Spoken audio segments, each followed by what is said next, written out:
2-0 na ang Gilas squad ni Coach Norman Black sa 2025 SEA Games sa Thailand. So kamusta nga ba yung nilaro ng Gilas dun sa dalawang laro na yon, and gagana kaya yung ganong klaseng brand ng basketball moving forward sa semi?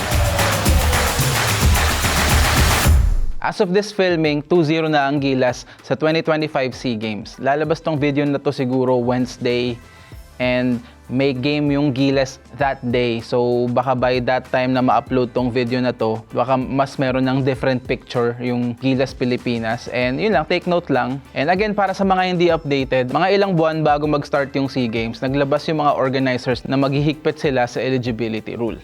Hindi lang basta passport ang basihan, bawal din yung mga naturalized players at bawal din yung mga players na kumuha ng passport after age 16 para sa 5-on-5. Ibig sabihin, automatic out na kagad sila Justin Brownlee at Ange Kwame para sa tournament na to. Ito yung mga players na kasama natin sa long-term plan ng Gilas na sanay sa sistema, malaking parte ng original blueprint, and syempre ito yung reinforcement natin. Alam naman natin na si Justin Brownlee ang best player ng Gilas Pilipinas. Kaya sa nangyaring ito, na-force yung SBP at si Coach Norman Black na basically punitin yung original plan at magbuo ng all-Filipino lineup in such a short notice. Parang biglang thesis sa last week ng semester, di ba? Alam mong kaya theoretically, pero ang daming kailangan habulin. Dahil nga, very last minute, hindi question yung talent at kung kaya ba natin ma-dominate yung tournament. It's more so dahil last minute nga yung team, ang daming papalit-palit, may mga literal na last minute replacement kagaya ni Poy Eram dahil injured si Allen Liwag. So, itong team na to hindi masyadong nagkaroon ng time na mag-gel together at mag-build ng chemistry. So, ano ang ginawa ni Coach Norman Black?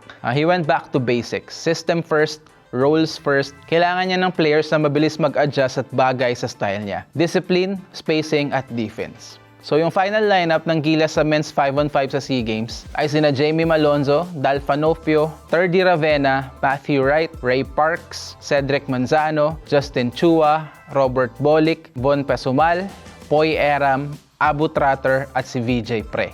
Kung titignan mo on paper, puno siya ng mga stars from sa PBA and mga international players ng Pilipinas. May mga shooters, may mga slashers, may mga versatile wings at may mga bigs na willing gumawa ng dirty work kagaya nila Abu Tratter at ni Poy Eram. Halos lahat may experience na rin sa high-level play, whether sa PBA man or internationally.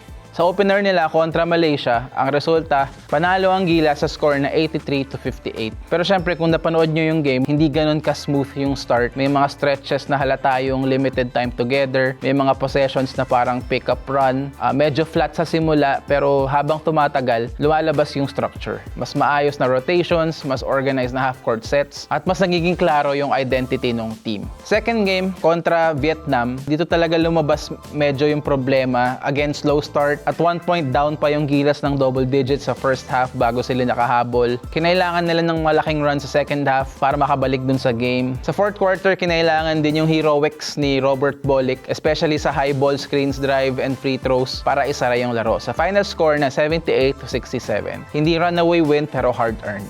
Pero ang mahalaga, I guess, 2-0 tayo and pasok na tayo sa semis. Okay, so personal take. Dito na papasok yung personal thoughts ko bilang fan at analyst. Kita natin sa first two games na kulang sa oras na magkakasama itong team na to. Hindi ito yung katulad ng long-term program na taon na yung pinagsamahan or matagal na panahon na yung pinagsamahan. So sa ngayon, natural na fallback nila ay yung individual offensive skill set nila. So given nga na itong team na to ay last minute binuo at kinulang sa time na mag-develop ng chemistry together, it's natural na magre-rely itong team na to sa individual skill set offensively and defensively na rin. Makakakita tayo dito ng mga sets na nakabuilt around sa shot creation ni Bobby Ray Parks Jr. Kaya niyang mag-isolation sa wing, sa top, kaya mag-pick and roll, may option siya mag-pull up, mag-drive, and mag-kick out sa shooters. He can take over anytime kung gugustuhin niya. Ang isa pa sa mga nakita na rin natin is yung maraming high ball screen action para kay Robert Bolick. Robert Bolick being our primary ball handler, madalas tayo makakita dyan talaga ng mga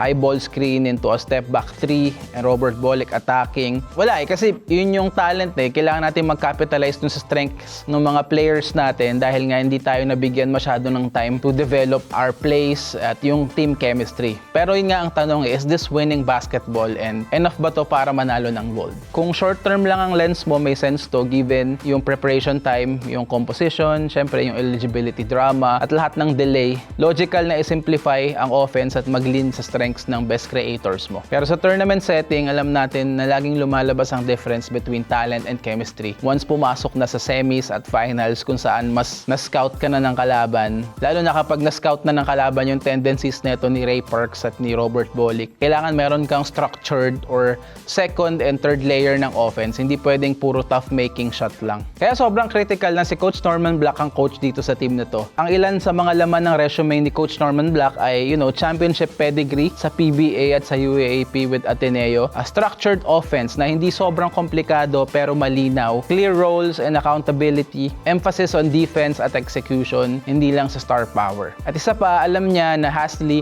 assembled ang team na to. Siya mismo nagsabi after ng Vietnam game na marami pang kailangan ayusin, lalo na yung flat starts nila. At na kailangan lang talaga nila maglaro ng mas maayos from the opening tip. So oo, habang aasa nga tayo sa individual brilliance ng mga kagaya ni Robert Bolick, ni Bobby Ray Parks, ni Matthew Wright, kita mo rin na ang long game ni Coach Norman Black is about better habits, better starts, better execution, and better defense.